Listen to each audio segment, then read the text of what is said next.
sumen a las protestas pacíficas. 1, 2, 3.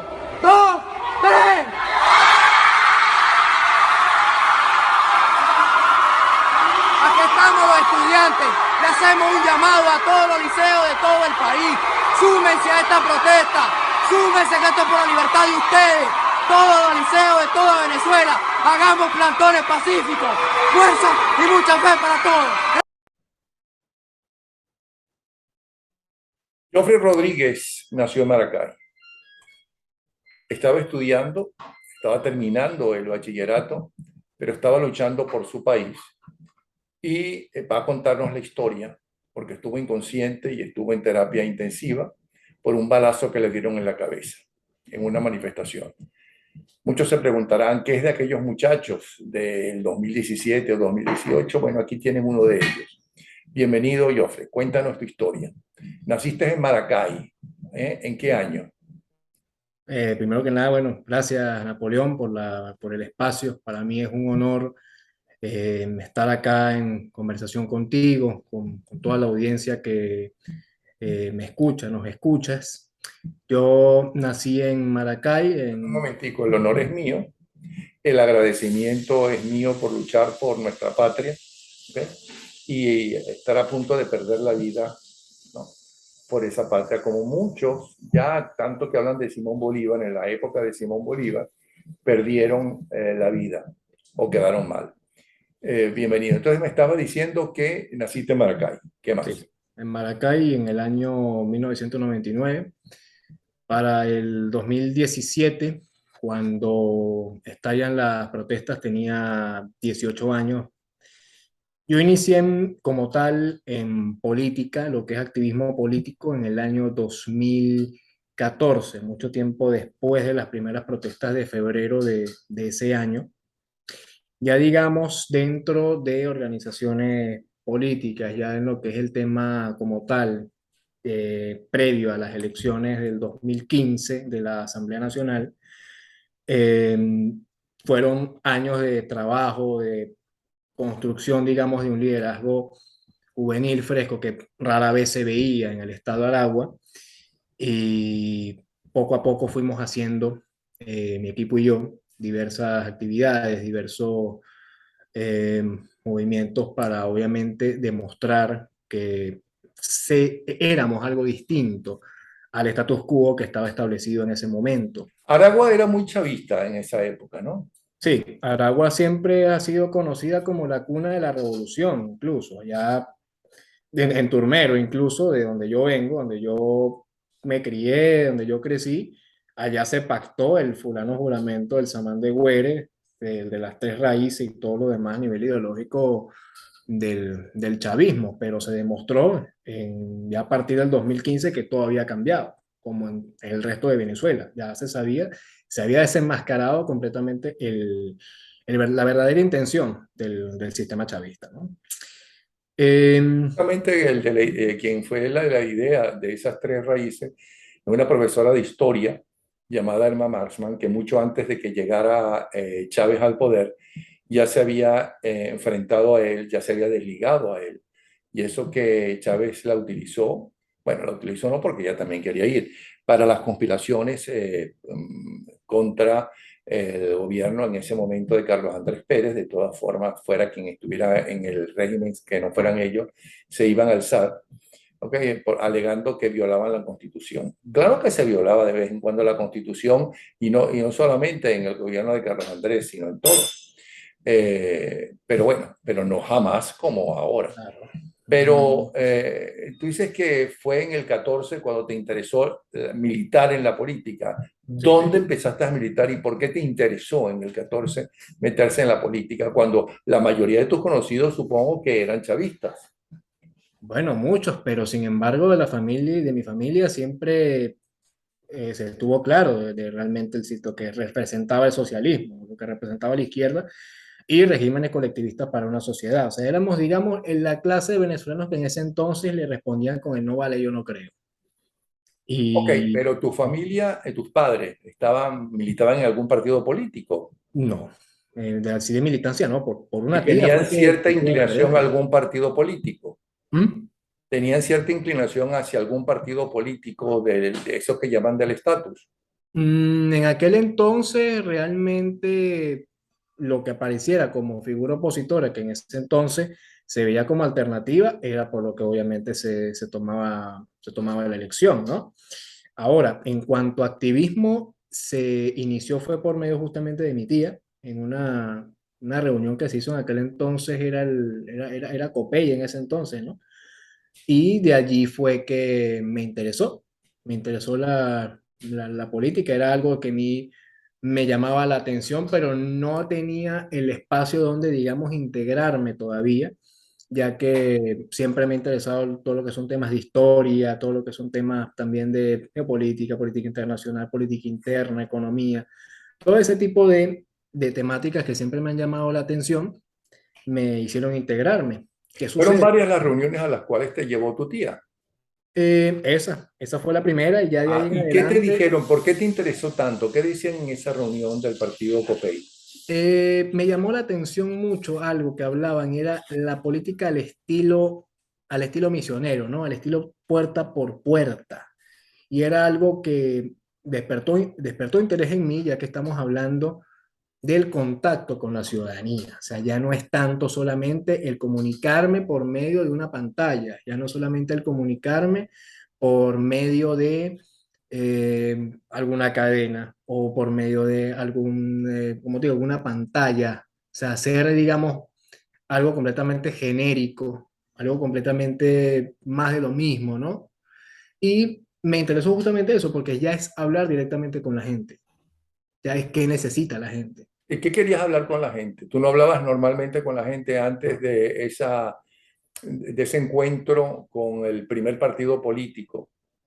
Normalmente, justamente lo que estamos hablando en este momento, o sea, cómo llegamos aquí, de dónde vienen las raíces del problema y a dónde puede ir la solución. Claro, obviamente hablando de esto, un muchachito de 14 15 años, es como que, bueno, o sea, le falta bastante por aprender. Y además de eso, también en parte sorpresivo porque no cualquier muchachito se sienta a conversar con un adulto, con alguien, a conversar de política, ¿no? Conversar de economía, no, no ¿Y es cómo normal. se enteraron tus padres y cuál fue la reacción cuando se enteraron que tu tía te llevó a una reunión del partido COPEI? Bueno, fue obviamente como que, bueno, es lo que te gusta, pero obviamente siempre la advertencia que nos dan a muchos jóvenes en Venezuela, con mucho cuidado, porque Y cuando se enteraron que estabas en la calle, que ya estabas participando activamente, estabas en la calle arriesgando tu libertad y más aún arriesgando tu vida. era algo similar, pero ya con preocupación. Ya el hecho de despedirse y decir la bendición, mamá, ya vengo, ya era fuerte, era fuerte, pero no era algo de lo que a mí, digamos, me detenían porque sabían que obviamente mi vocación, mis ganas eran simplemente hacer algo, porque no me basaba solamente en el conversar el problema, no me basaba solamente en hablar del origen del mismo, en la génesis del mismo, sino en cómo llegar a solucionar el problema, tomar acción sobre el mismo. Y obviamente de esa indignación paso yo a la acción.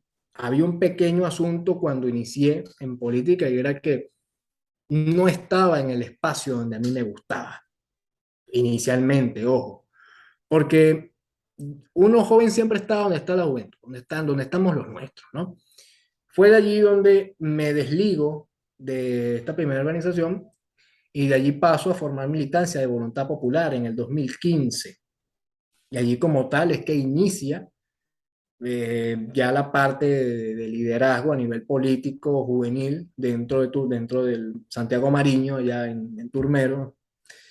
Eh, Poco a poco vamos obviamente haciendo cosas que en el Estado no se habían visto, en el sentido de justamente lo que estábamos conversando, o sea, el puerta a puerta, el llevar el mensaje a cada persona, el conversar de cómo podemos nosotros desde nuestra posición ciudadana tomar acciones Ok, te acerca de lo que nos enseñaron está pasando. a tocar una puerta y qué decirle a la gente que te iba a abrir la puerta.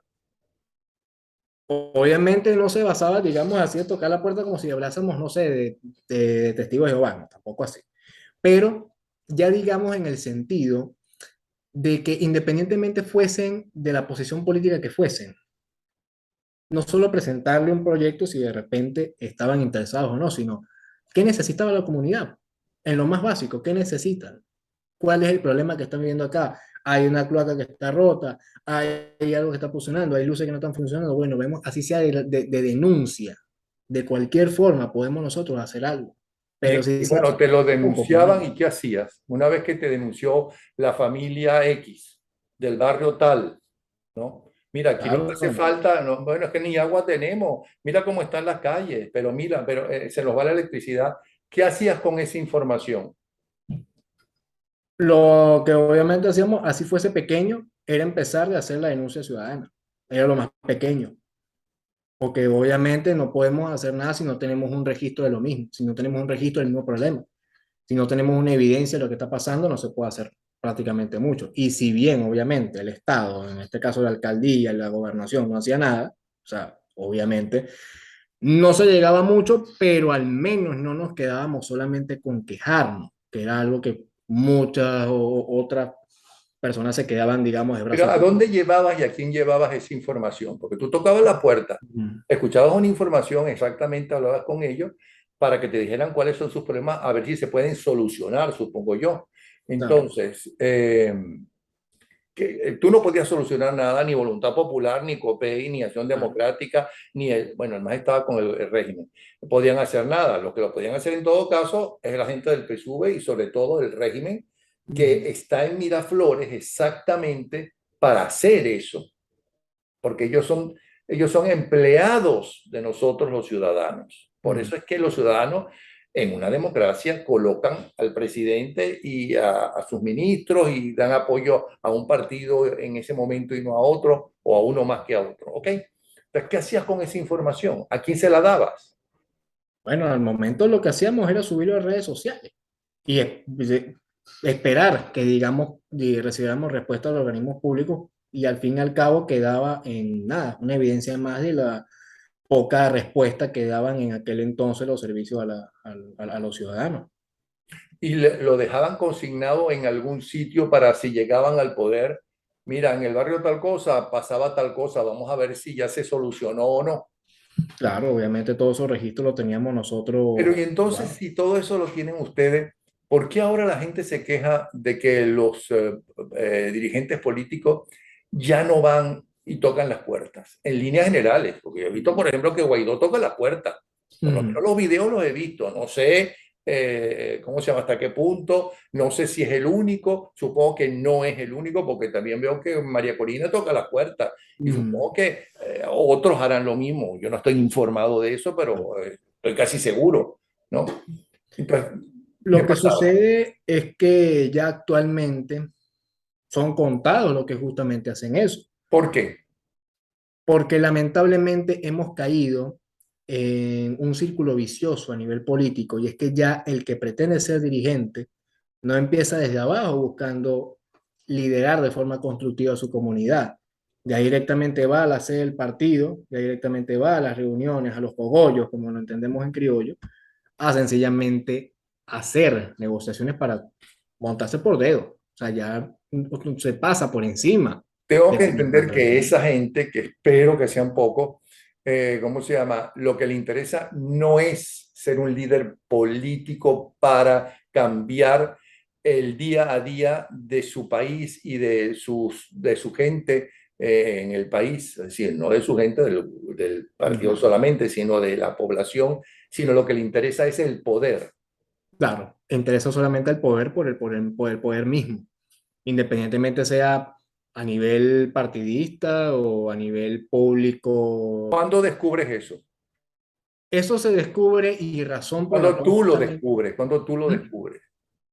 Bueno, digamos yo al momento de ya tomar la decisión de renunciar a voluntad popular, ¿Por qué tomas esa decisión?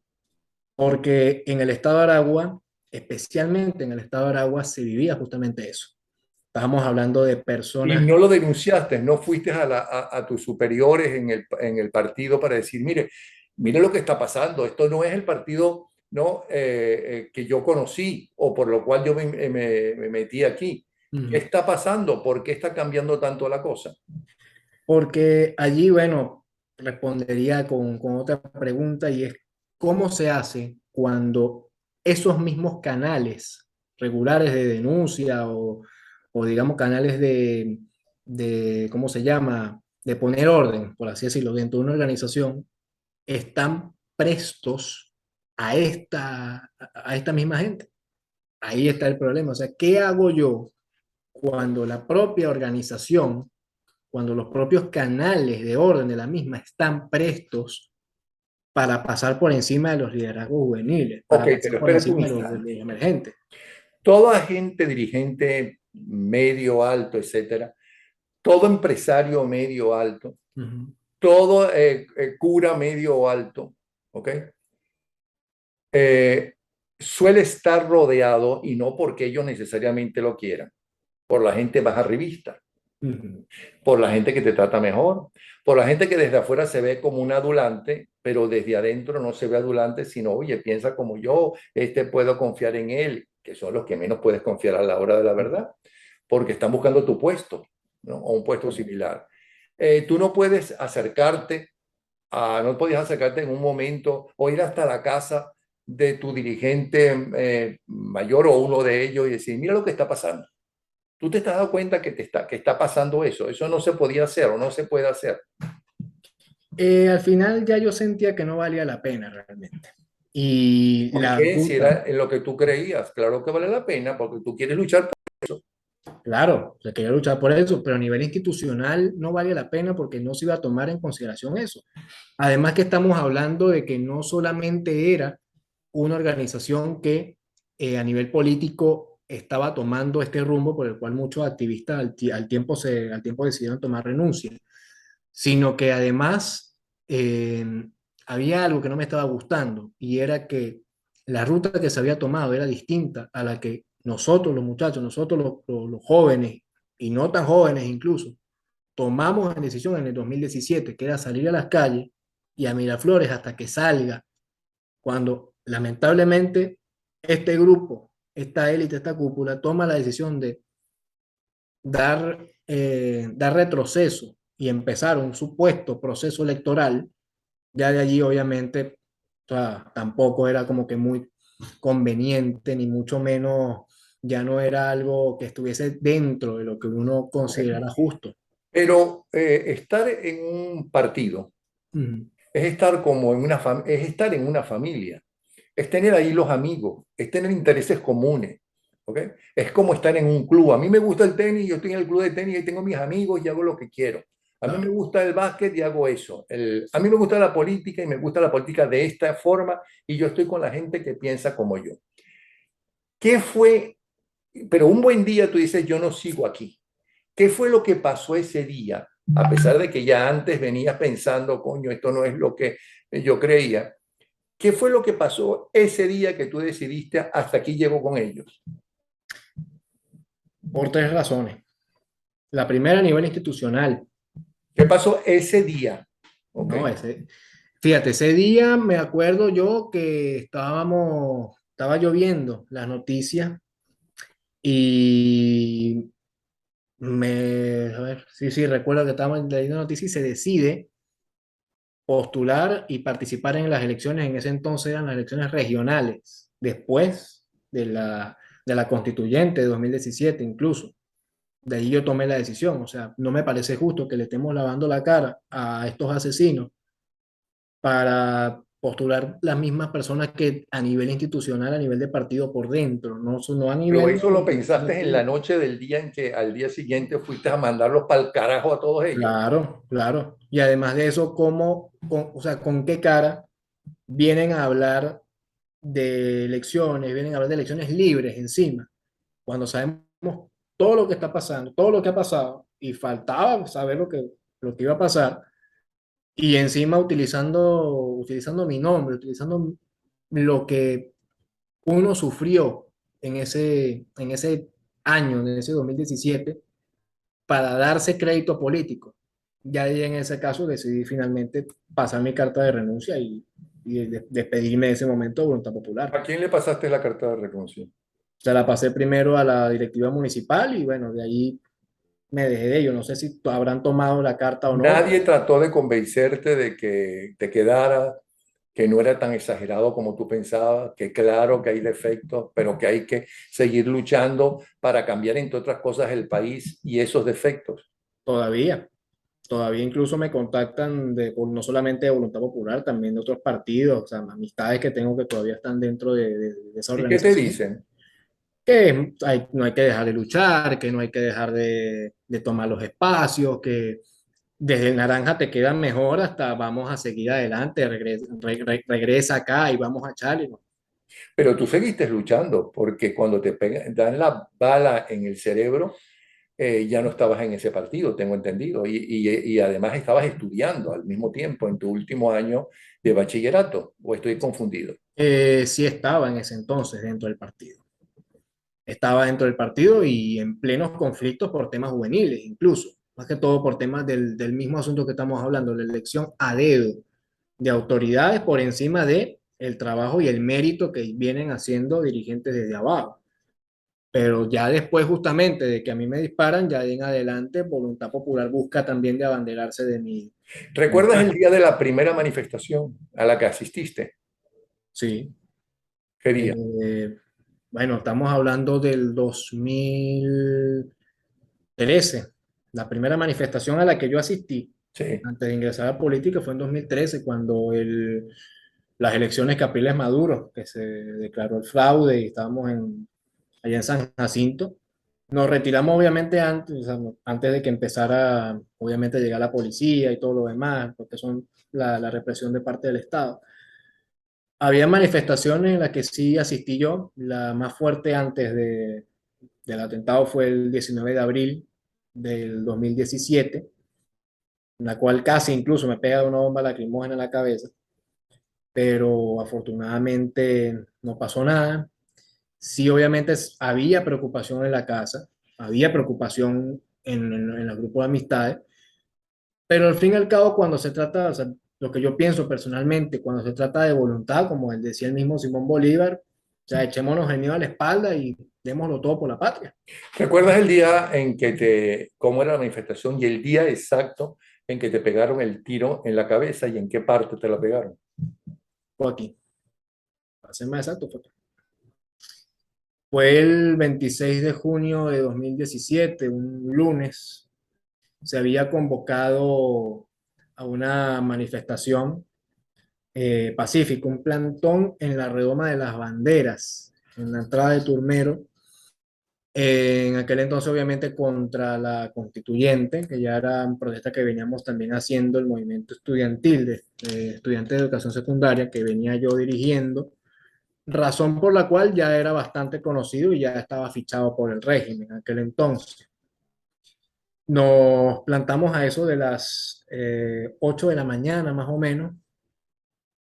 Obviamente todo se desarrolló sin problema, no había ningún tipo de inconveniente, hasta más o menos a eso de las 10:30 prox, vienen unos individuos, unos colectivos que venían uniformados, disfrazados de trabajadores de la empresa Agropatria, y yo lo último que recuerdo de verdad es que venían tirando piedras, venían lanzando insultos, buscando la forma de poder eh, mitigar la manifestación, hacer que se dispersaran.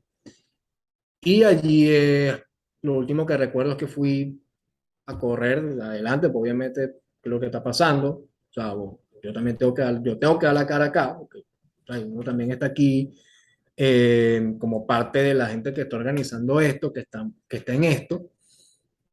Y ya, lo último que recuerdo es como si me fuesen dado algo en la cara, ¿no? Eso es lo único que yo recuerdo. Y lo siguiente era estar en el piso, yo sentía que me estaba ahogando y era sangre, o sea, me estaba ahogando con mi propia sangre.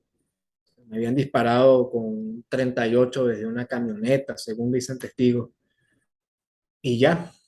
¿Quién te lleva al hospital? ¿Sabes?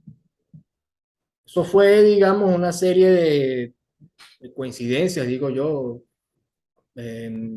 Dios pone a la gente en su momento correcto, en su momento justo, porque todo estaba para hacer un milagro, básicamente.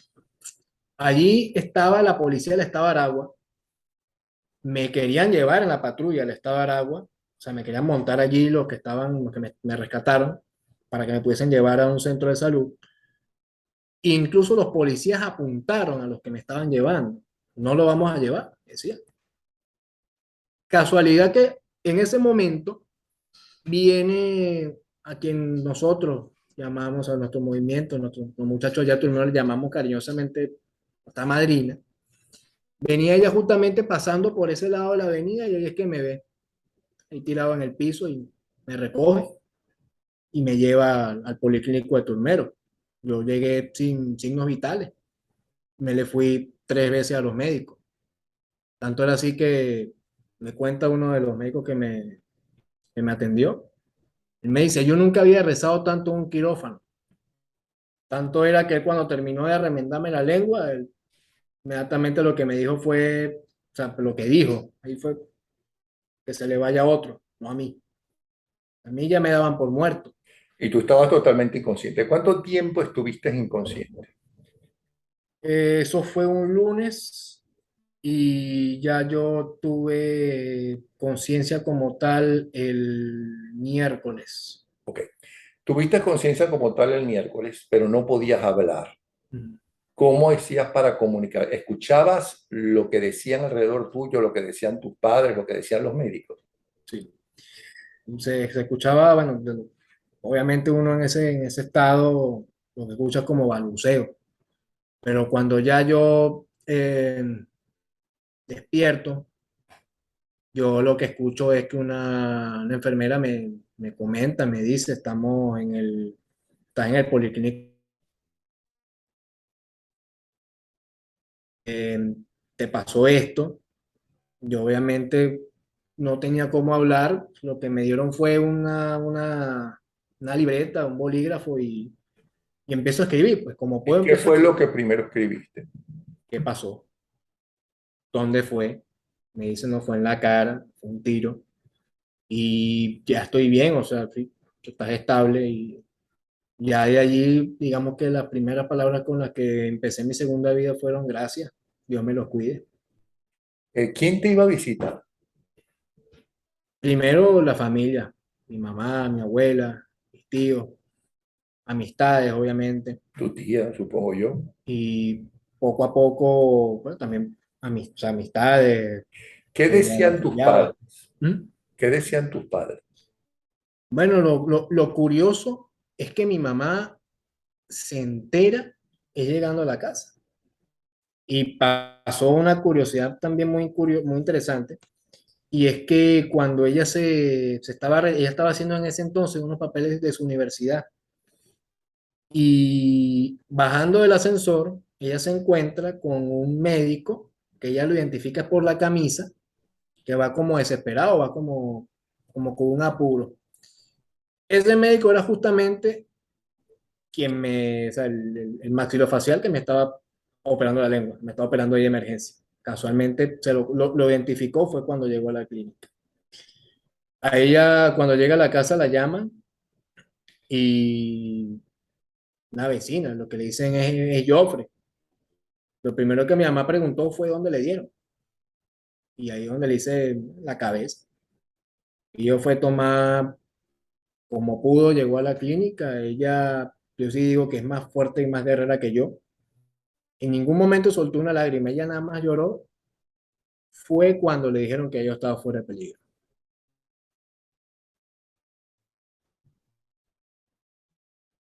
Suelen ser las mujeres venezolanas unas auténticas guerreras. Ujú. En ese momento, ¿cuánto tiempo estuviste hospitalizado? Un mes. Un mes. A lo largo de ese mes, ¿pensaste, continúo, no continúo? ¿Qué voy a hacer con mi vida? Hace unos días te habías graduado apenas de bachiller, querías estudiar en la universidad, no me dirás que querías estudiar. Eh, ¿Qué decisiones tomaste durante todo ese mes? Primero, el tema de recuperación. No fue fácil. O sea, no era solamente el mes de hospitalizado, sino ya eran los siguientes 6 meses que tuve que volver a recuperar la movilidad del lado izquierdo. Todo el lado izquierdo quedó dormido, no podía moverlo. Otra vez aprender a hablar, otra vez aprender a comer, otra vez aprender a caminar. Eh, ya de allí, obviamente, qué opción se tomaba a nivel de estudios, a nivel de formación profesional. Yo quería estudiar Derecho, que es una carrera que siempre quise yo. Pero ibas a abandonar las manifestaciones, decidiste, ya es suficiente, te dio miedo seguir porque lo lógico es que te dé miedo, porque tuviste prácticamente, me dijiste en 3 ocasiones, muerto. Y en mi caso no, Napoleón, en mi caso no. Yo creo que los hombres justos, los hombres buenos no tienen razones por las cuales tener miedo. Y lo que menos yo sentí en ese entonces fue miedo. Había ansiedad, sí, y había mucho estrés, ya que estamos hablando de que a mí me mudaron de habitación en más de una ocasión, ya que habían funcionarios del SEBIN allí, en la clínica, y después de haberme dado de alta, un hermano de vida me prestó su apartamento, donde tuve yo que estar en clandestinidad unos días, ya que a mi casa yo no pude volver. Pero ¿cómo hiciste para salirte del hospital si tenías el SEBIN vigilándote allí? Como se pudo, se logró salir en una ambulancia, como se pudo, sin saber obviamente que yo había salido de ahí, porque no fue fácil, no ¿Y fue por qué te fácil. mudaban de cuartos en las clínicas? Porque en esos entonces pasaban constantemente ellos en planta baja, normalmente era que ellos se quedaban, no llegaban a subir a piso, pero sí más que todo por tema de seguridad. Si en algún momento se sabía dónde estaba, en qué habitación estaba yo, sabrá Dios qué es lo que iba a suceder, Terminó de liquidarte. terminaba en el trabajo. De allí yo en este caso, eso, el tema de la lucha política no, nunca paró el activismo, nunca se detuvo el ímpetu, la voluntad ni las ganas de seguir adelante con luchar por la libertad de Venezuela, porque era justamente algo que yo quería, con lo que yo soñaba, una decisión que yo tomé desde joven y ya no había marcha atrás, ya no tenía por qué yo recular de ninguna manera, ¿Y ni qué es mucho menos. libertad? ¿Por qué libertad estabas luchando y arriesgando tu vida y a punto de morir? Bueno, moriste 3 veces. ¿Qué es eso de libertad para ti? Libertad para mí es el valor fundamental que tenemos nosotros los seres humanos, aquello que nos permite no solamente tomar decisiones, tomar libre albedrío, sino tomar la decisión de nuestras vidas y cómo salir adelante por nosotros y por los nuestros. Es aquello en lo que el valor fundamental no es el nombre, no es el apellido, no es la conexión. El valor fundamental es el mérito. No existe tal cosa como el privilegio, porque la libertad está en contra incluso del privilegio, principalmente de la casta, de la élite, de lo que estén por encima de los ciudadanos. Y en las ideas que fundamentaron el crecimiento y el nacimiento de nuestra república. Por eso es que yo creo en esas ideas y lo que me hace todavía seguir adelante con esto, independientemente esté a kilómetros de miles de kilómetros de casa. ¿Por qué tienes que irte del país y no había opción para meterte en la clandestinidad, por ejemplo?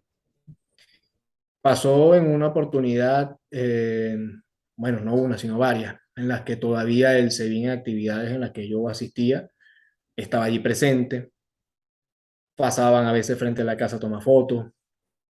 Eh, la última en la que sí yo obviamente tomé la decisión de urgencia fue en una ocasión que estaba yo en casa y me llama un amigo que teníamos también fuentes en otros lados y me dice que había una lista de implicados supuestamente en actividades subversivas que habían pasado por la alcaldía del municipio de Marín y la gobernación de Aragua, y entre ellos estaba yo. O sea, en cualquier momento podía salir una orden de captura, en cualquier momento podían ya ingresar a la casa, hacer ¿Cómo este, se comportó el partido político del cual tú estabas militando todavía en ese momento? durante toda esa hospitalización, durante toda esa tragedia? Era de apoyo moral más que todo.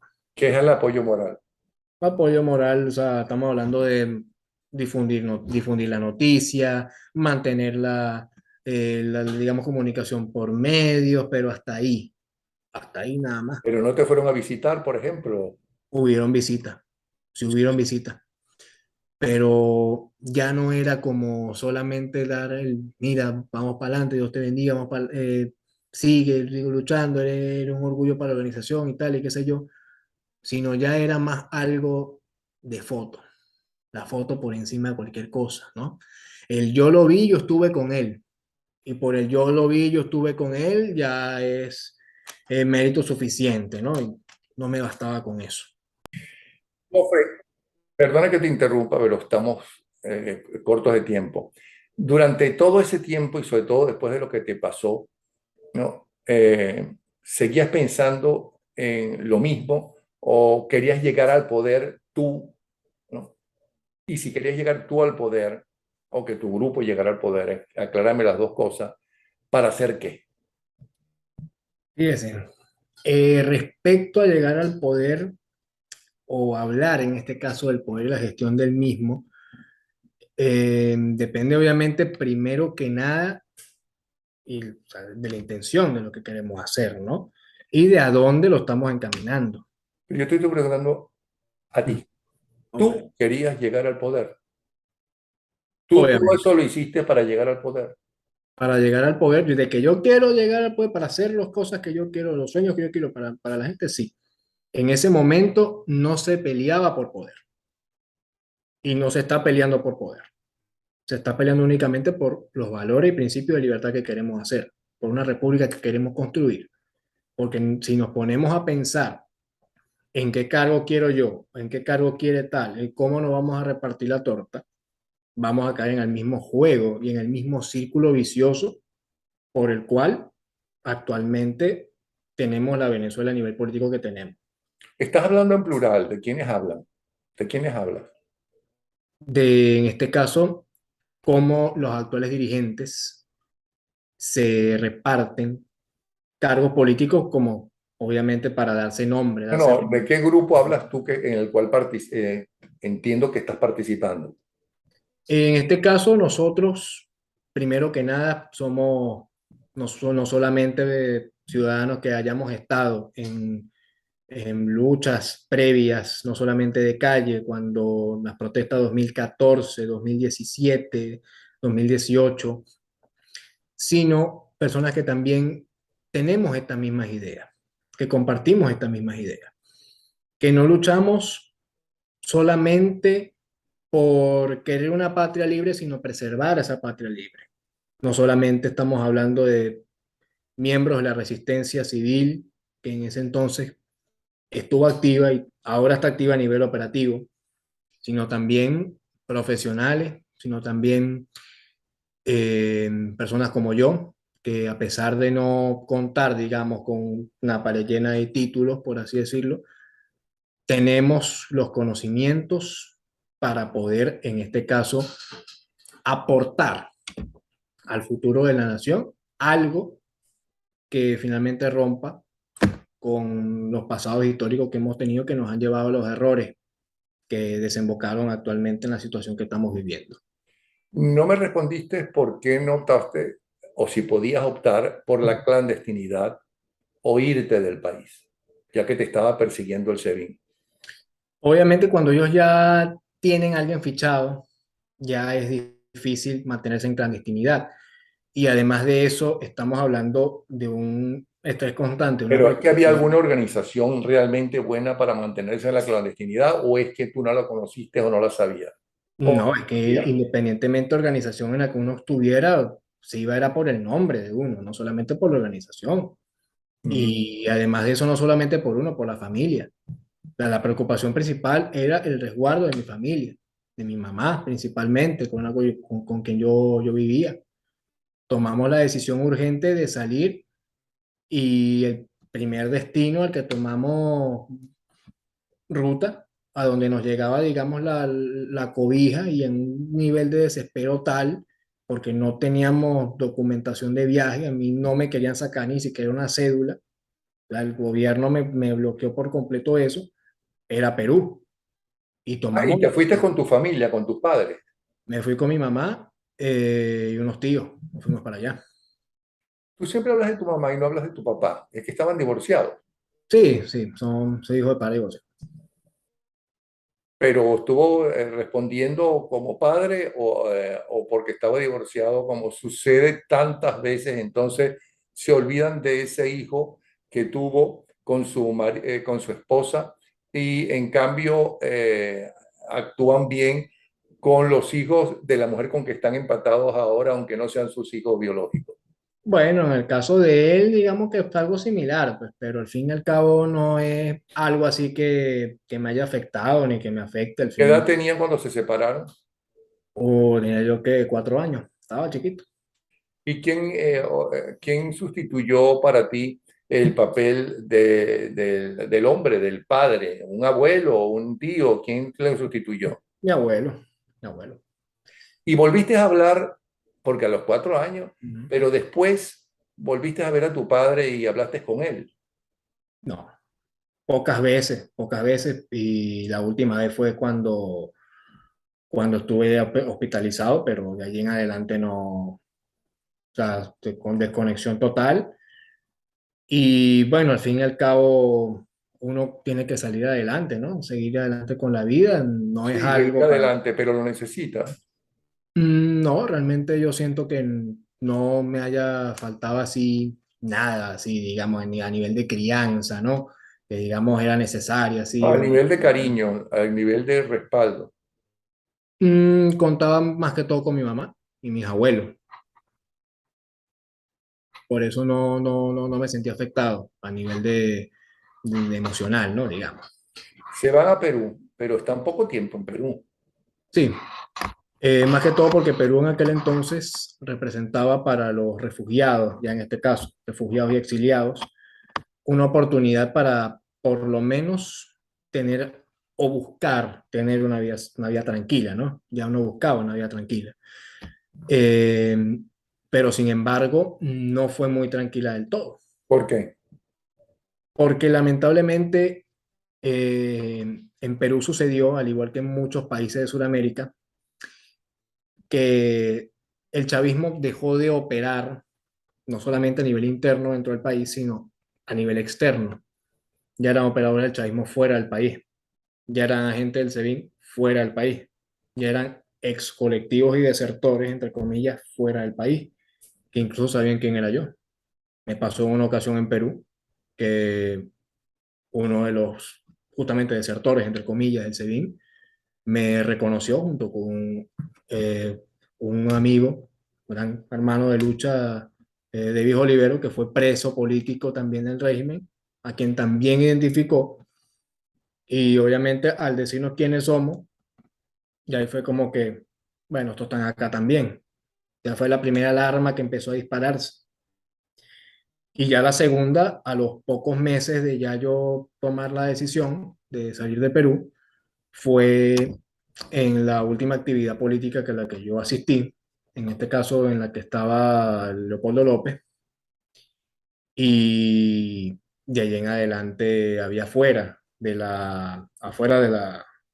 campo donde se estaba haciendo, llegaron enviados disfrazados, pero eran enviados de del gobierno de Nicolás Maduro y obviamente disfrazados de simpatizantes del ahora presidente del Perú para sabotear la manifestación. Y allá adentro habían, digamos, personalidades, rostros que ya habíamos reconocido, ¿no? Es colectivo, ese tipo de cosas.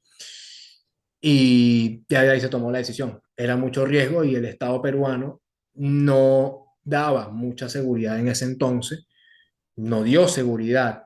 A mí personalmente como refugiado no me dio seguridad de resguardo o las, digamos, cláusulas del refugio que ellos dan en ese entonces, que ellos dan actualmente según la ley peruana, ya que para empezar, el gobierno actual de Perú reconoce a Nicolás Maduro como una democracia. Lo reconoce ¿En qué como año sistema. decides irte de Perú? En el 2022 ya tomo la decisión ya se tenía pensado de hace tiempo poder incluso venir acá, pero como te digo, el primero la cobija nos daba hasta cierto punto y no contábamos tampoco, yo no contaba cómo poderme desplazar, digamos, con pasaporte, una cédula incluso. Te viniste con tu mamá en avión, No, yo me vine solo. solo. ¿Y cómo hiciste para, el avión te dejó en México? Sí, ¿Ok? ¿Cómo hiciste para viajar si no tenías ni siquiera pasaporte? fíjate, lo que muchos venezolanos tenemos que optar, ya no era sacarlo por las vías oficiales. Tocó en este caso por otros medios, lo que llaman No lo, si vas si le vas a dar datos a la narcotiranía, no lo digas. No, claro, o sea, obviamente estamos hablando de que en Venezuela sacar un pasaporte o cualquier tipo de trámite por las vías oficiales no es seguro que te lo den, ni mucho menos teniendo una ficha como la que, por ejemplo, yo tengo. Se tocó por otros medios. Ahora bien, llegas a México. ¿Y qué pasa? Porque tú estás en Estados Unidos. Ujú. Como muchos migrantes, ¿Qué día digamos, y qué mes llegas aquí de este año 2022? llegué yo el 28 de enero. 28 de enero. Y entonces vas a la frontera. Había una Ujú. cola, supongo yo, mucha gente. ¿Qué Sí. pasó allí? Allí, una vez presentados, pasé bajo el proceso que todos tenemos que pasar una vez se cruza. Y ya de allí en adelante proceder a ingresar la solicitud de asilo político. ¿Cuánto tiempo estuviste? ¿Por qué frontera fue? Frontera Sur, a ver, Texas. sí, Texas. ¿Y cómo te trataron? Bien, el trato no fue malo, muy respetuoso, obviamente, claro, al respetar a la autoridad acá lo respeta a uno, o sea, porque es algo ya recíproco, un tema ya de cómo las instituciones de seguridad se manejan aquí.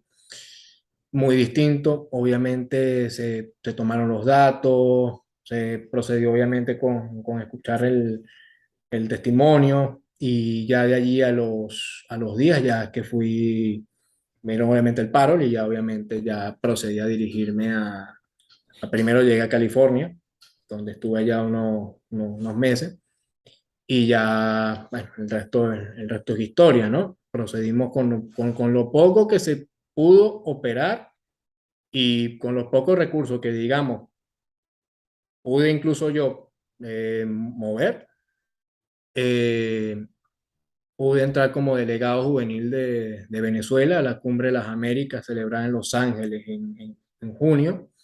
Obviamente también no solo exponer como evidencia de que Venezuela actualmente no es un régimen democrático, ni mucho menos un régimen que respeta los derechos humanos, sino también obviamente presentar lo que estamos hablando, o sea, nuestro proyecto de país, las ideas en las que yo creo y quienes pueden unirse a nosotros, quienes, digamos, piensan igual que nosotros, que piensan igual que yo, y qué podemos hacer a ¿Tú puedes nivel resumir en un nacional. minuto lo que es tu proyecto de país? Una república libre donde el premio, donde ¿cómo se dice? Sí, básicamente el premio a su ciudadanía sea su meritocracia, sea su mérito, su voluntad por encima de todo. Una nación que no olvide sus verdaderas raíces históricas, no aquellas que nos disfrazaron, no aquellas que bajo propaganda nos pretendían poner ajustada a un proyecto político en específico, un proyecto propagandístico, sino aquella noción de país con la que nacimos, con la que nuestra declaración del 5 de julio finalizaba diciendo que por estas razones, estas provincias unas a otras dan sus fortunas, sus voluntades y el sagrado de su honor nacional. Y además de eso, partiendo de nuestras raíces históricas, ¿para dónde vamos? A lo que estamos destinados a hacer, a lo que queremos ser, que es un país grande. Es una nación para sus ciudadanos, donde en este caso la libertad esté por encima de cualquier otra cosa, que el ciudadano no tenga por qué ser servil al Estado, sea el Estado el que tenga que preferiblemente ser servir a su ciudadanía, porque al fin y al cabo no cabe en mis ideas aquellas postulaciones colectivistas bajo las cuales todos somos parte de lo mismo, todos somos parte del Estado, todos tenemos que estar dentro del mismo saco, ni alguien que viva a costa de quien, no, no cabe tal cosa en una república libre. Jofre, ¿qué añoras de la patria? La representación de sus símbolos, primero que nada, nuestras riquezas, nuestra sangre incluso derramada, me parecen a veces que ha sido olvidada. Somos una nación que ha olvidado de dónde viene. Somos una nación que ha lamentablemente, como si se tratara de un reset, ¿no? En la memoria, ha olvidado su destino. Lo que más yo añoro era ese sentimiento de poder rescatar el país que queremos, era ese sentimiento de volver a soñar incluso, que teníamos desde muchachitos, cuando salíamos de hacer los plantones y manifestaciones en el liceo, y ya pasábamos ya un poquito más crecidos en las calles. Era ese sueño, ¿no? De, de querer algo, de querer tomar las riendas de nuestro futuro y sacarlo adelante. Obviamente, ¿qué más añoro? Añoro mi casa, a mi hogar. Obviamente yo sé que la Venezuela que yo dejé ya no existe, pero sé que volviendo en algún momento podemos hacer la realidad de nuevo. ¿Qué es de la vida de tu mamá? Mi mamá actualmente está en Perú, mantengo contacto con ella así diariamente y bueno, eh, obviamente a ¿Y nivel tú de familiar. qué vives? Yo, bueno, actualmente, como estoy actualmente en un proceso de asilo, tengo que estar obviamente constantemente entre lo que son los sponsors, lo que es el tema de eso, pues lo que uno reciba, digamos, como ayuda, ¿no? Mientras en este caso uno va agilizando y ajustando Pero no tienes un trabajo específico todavía. No te lo No, todavía permite no. legalmente. No, no, todavía no. Acá en Estados Unidos no se debe trabajar de esa manera hasta que en este caso se te emite un permiso. Bueno, Jofe, tú eres un patriota, como fueron patriotas aquellos que lucharon y lograron la independencia de Venezuela. Tú eres nuestro patriota del siglo XXI y demostraste ampliamente, ¿no?, lo patriota y lo que quieres a tu patria y a tu gente. Gracias. Gracias porque ya pasaste a la historia. Es incluso una de las cosas que yo siempre también he querido hacer, ¿no? Leí una vez un libro que me dejó un profesor, gran amigo, Tomás Chacón, que dice que cuando uno en la vida va escribiendo su historia, va escribiendo su línea de tiempo acá en este mundo, deja tres cosas: un hijo, un árbol y un libro. En mi caso, bueno, la trascendencia es algo muy importante, es lo más valioso que podamos, digamos, dejar en este mundo, ya que si no llegaba a contar esta historia, yo estoy seguro que alguien más la podía contar y alguien más podía seguir ese camino, alguien más podía seguir esas ideas. De la misma manera que nuestros patriotas, nuestros héroes, dejaron un legado, dejaron una lucha y dejaron una responsabilidad también que unos siguen, otros olvidan, otros mantienen, digamos, en la memoria, pero los que seguimos ese camino, para mí es eh, algo fuerte porque te separa de muchas cosas, te aleja de muchas otras, pero al fin y al cabo ya es algo es lo menos que puedo darle yo a la patria. Como decía el mismo Simón Bolívar, la gloria está en ser grande y en ser útil. Geoffrey Rodríguez, gracias, patriota. Gracias. Gracias.